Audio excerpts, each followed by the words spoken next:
Hindi nyo ba kayang ayusin na maging kayo uli? Kasi tanggap niya lahat, pati Oo. pamilya, lahat na nangyayari.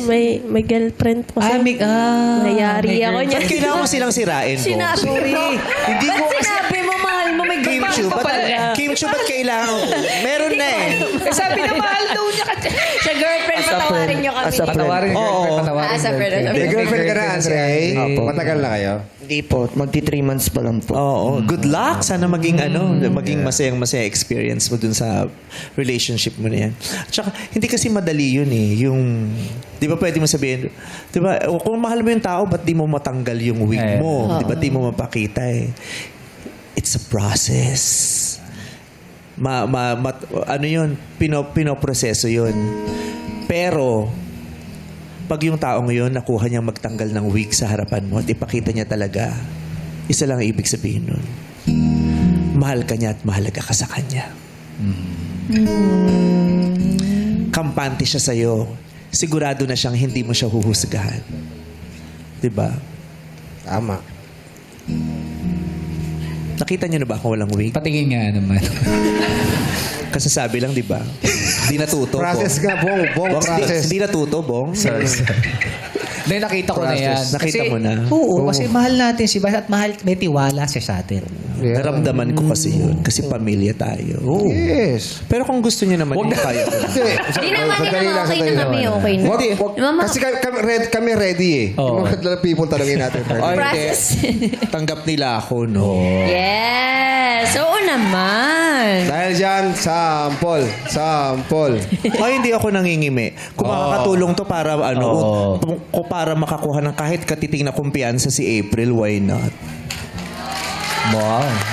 Iba ka April. Ang tagal na panahon, takot na takot ako dito. Di pa magpapakita ng, ng walang wig. Nasa punto na ako ng, wala ako ng pake. Meron ng taong mahal na mahal ako kahit wala akong wig. Yes naman. Hindi ko na kailangan, hindi na rin ako affected yung sa mga pangit na pangit sa akin pag walang wig. Yung, naku, si Kabayo, tatago lang naman yun sa wig. Ay, bahala ka. May wig o wala. May nagmamahal dito, no? May wig o wala. At may tumatanggap dito. Bukod kay Ayon, mahal ako ng nanay ko. Oo. Tama. Mahal ako ng mga kapatid ko. Oo. May wig o wala. Mahal ako ng pamilya ko. Kami. Mahal ako ni Lord.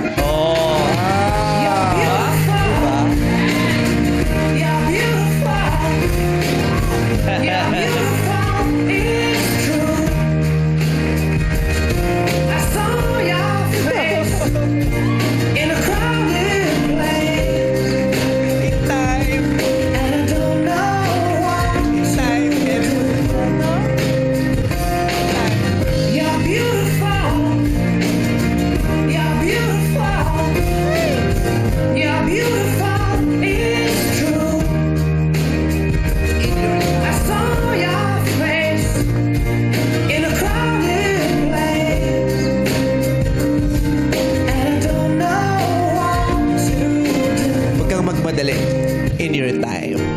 Thank you po. Sa pacing mo. Vice ganda. Mahal ka namin. Hindi. Mahal ka namin. Lolo niya to. Diba? This is not for me. For people like you.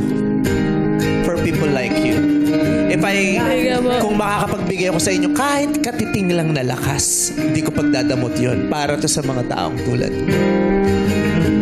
In time, matatanggal nyo din yan. No pressure in your time. Paghanda na. Diba?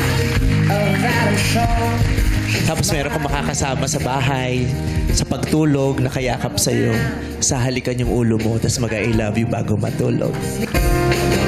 Ganda ni Meme Vice. Ang ganda po ni Meme Vice. Yeah. Ikaw din. Andre, pa-blower na lang muna to. Ikakabit ko sa ano. Bago tayo magpatuloy. Pa-blower! Sa paano? Babalik. Babalikin mo. Basta si Bern. Si Bern. Halika dito, Bern, sorry. Ang tagal niya itong dinikit, Day. Halika, Bern. Si Bern. Ano bang size mo dito? Ayan. Ito ang ano ko. Ito ang isa sa mga saviors ko. Fairy godmother. Ayan, pwede na yan. Okay pa tayo. Masyado mataas. Mga kaibigan, pag-usapan po natin ang totoong issue rito. Maunta sa internet. Pag-usapan natin ang issue ng bayan. Ano ba talaga ang hinaharap natin mga Pilipino? Dali lang. Kaya nyo pa ba? Masyadong mababa. Belo? Kasal mo ko. Ayun na si Bert. Hoy, parang na-inlove sa'yo si Andre. Girlfriend na si Andre. Nakita ko yung ngiti ni Andy, gumanyan sa akin. Ayan. Oo.